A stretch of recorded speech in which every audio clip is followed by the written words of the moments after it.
Lluís, aquí m'has portat un llibre molt complicat, tio. Sí, perquè... Bé, és... Per què? Per què? M'interessa. El monstre de la memòria, el monstre de la memòria, en català Club Editor, en castellà Sigilo, doncs perquè m'ha costat molt separar-me i pensar que és una novel·la. Molt.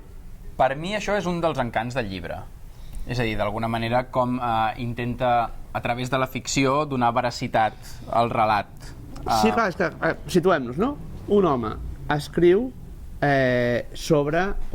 explica com si escrivís... Un historiador. Un historiador explica la seva experiència com a guia dels camps de concentració nazis a Polònia per a jueus. Escoles jueves, instituts jueus, exèrcit jueu, d'Israel, vaja, per dir-ho així, i per tant els porta a tots aquests camps de concentració i explica el que passava allà i ens ho explica a nosaltres en un format d'historiador. Quan ho fa com... I jo vaig estar gran part del llibre dient això és un llibre d'història. Sí, d'alguna manera el tema del llibre gira al voltant com d'aquesta banalització del mal i de com ell es troba que mentre fa de guia en els camps de concentració es troba alumnes i tot de gent a qui els hi fa de guia doncs això, fent-se selfies i menjant patates allà mig, no? I una mica juga en aquest joc d'alguna manera sobre la banalització del mal. I a mi això que dius sobre la veracitat del relat o no em sembla rellevant fins a un cert punt.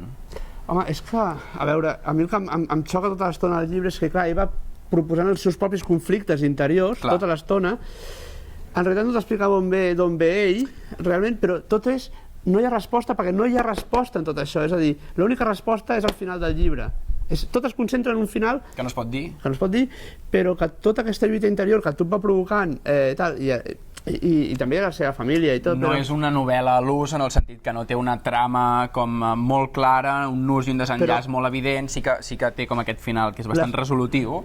Però la seva estructura és anar-te enganxant amb aquesta telaranya del seu sentiment, que també és el teu sentiment, perquè et lliga dintre de dir, bueno, i què, no? Sí, això va passar, i això és un horror, i això pot tornar a passar, i això està passant, i això... Clar, jo em plantejo, no, aquí a Espanya hi ha uns CIEs on tanquen a gent i no saps què passa dintre, i quan passa alguna cosa és un accident, no? I ve... I en certa manera és el mal banalitzat en estructures reals, i aquí és una puta merda tot el que explica, sí, és molt dur. I que ja ho sabem. Jo crec que sí que hi ha una resposta i és escriure un llibre com aquest. Val, ho acceptem. No parlo de la resposta del narrador, el narrador té els seus conflictes i em topa amb ells, però vull dir que l'exercici ha de ser tenir la... I per tant nosaltres el recomanem perquè no és un altre llibre sobre Auschwitz, no és un altre llibre sobre l'Holocaust, és un home enfront d'això.